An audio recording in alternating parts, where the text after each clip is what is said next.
नमस्कार. शुभांगी तडाखेदार रेसिपीज मध्ये तुम्हा सर्वांचं अगदी मनापासून स्वागत. गणेश जयंतीच्या तुम्हा सर्वांना हार्दिक शुभेच्छा. तर आज गणेश जन्मानिमित्त आपण करणार आहोत ऑरेंजचे मोदक, म्हणजे संत्र्याचा फ्रेश ज्यूस काढून आपण मोदक तयार करणार आहोत. चला फार वेळ न वाया घालवता रेसिपीला सुरुवात करूया. कढईमध्ये 1 चमचा साजूक तूप घालून घेत आहे. यामध्ये 1 कप डेसिकेटेड कोकोनट घेतला आहे. आता आपण हे व्यवस्थित भाजून घेऊयात. खमंग असं आपण हे खोबरं भाजून घ्यायचं आहे.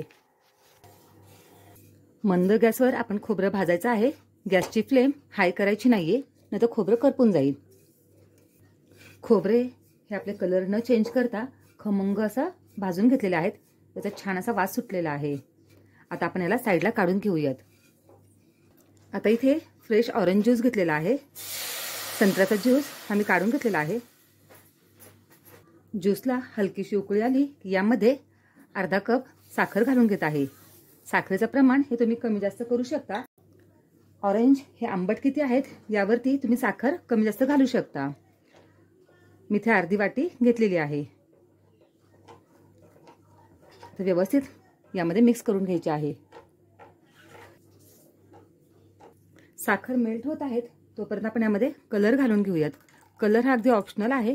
मी ऑरेंज ज्यूस मध्येच कलर घातला होता. हे पावडर कलर वापरलेला आहे मी ऑरेंजचा.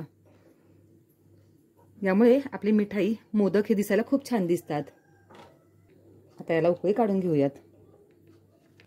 ज्यूसला ही छान अशी उकळी आलेली आहे. आता यामध्ये आपण जे आपलं खोबरं भाजून घेतलं होतं ते घालून घेऊयात. व्यवस्थित मिक्स करायचं आहे. याचबरोबर अर्धा कप मिल्क पावडर घेतलेली आहे. मिल्क पावडरच्या ऐवजी तुम्ही ते खवा जरी वापरलात तरी चालेल. आता व्यवस्थित एकसारखं हे मिक्स करून घेऊयात. गॅसची फ्लेम ही स्लोच ठेवायची आहे. हाय फ्लेमवरती आपण बिलकुलही आजचा मोदक करणार नाहीयेत. आता यामध्ये आपण घालून घेऊयात 2 चमचे तूप घालून घेऊयात.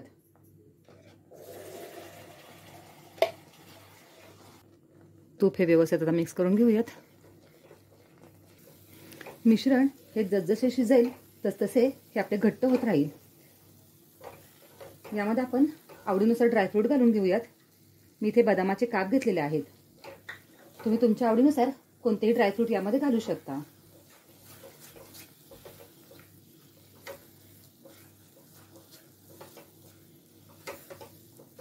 सुक्या खोबऱ्याऐवजी तुम्ही ओलं खोबरं जरी घेतलं तरी देखील चालेल. त्याच्या काळ्या पाठीचा भाग काढायचा आणि तो मिक्सरला थोडासा फिरवून घेतलात, त्याचा चव काढून घ्या, तरी देखील यामध्ये मोदक छान लागतील.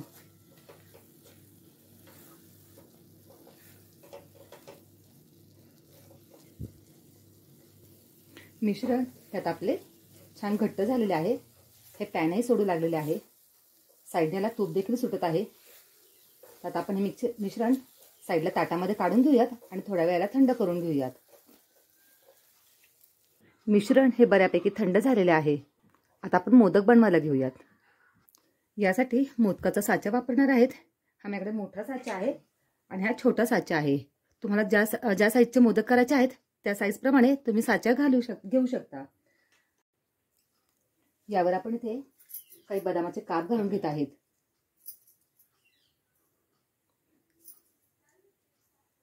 आपण सारण घालून घेऊयात.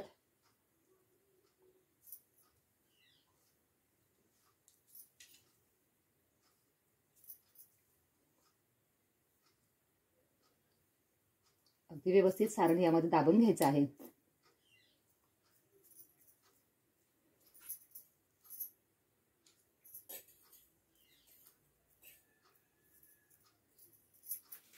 साईडचे सारण काढून घ्यायचं आहे.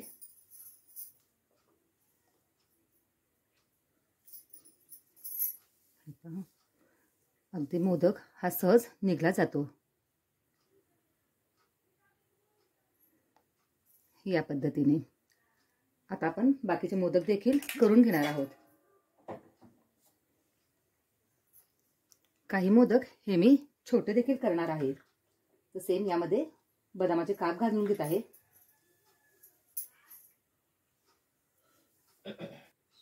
सारण घालून घेऊयात यावरती। हे छोटे छोटे मोदक आहेत।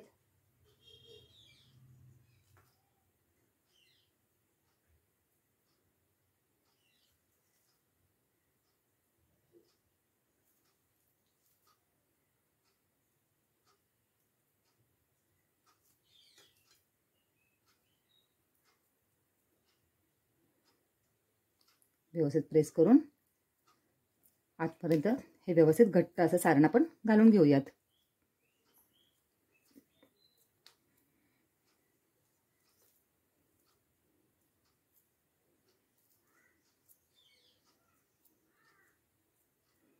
मोदक यात आपण काढून घेऊयात।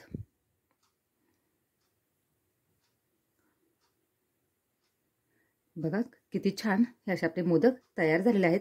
हे एक्स्ट्राचं सारण आहे ते आपण काढून घ्यायचं आहे।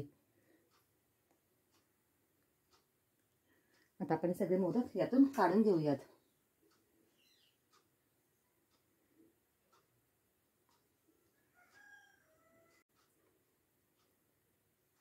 जितके दिसायला सुंदर दिसतात तितकेच मोदक हे खाण्यासाठी देखील फारच छान लागतात।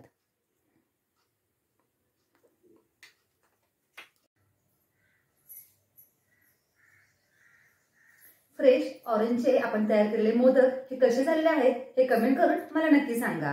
व्हिडिओ आवडला असेल तर व्हिडिओला लाईक करा, चॅनलला सबस्क्राईब करा आणि फ्रेंड्समध्ये ही रेसिपी नक्की शेअर करा। आता भेटूयात पुढच्या रेसिपीमध्ये। तोपर्यंत बाय।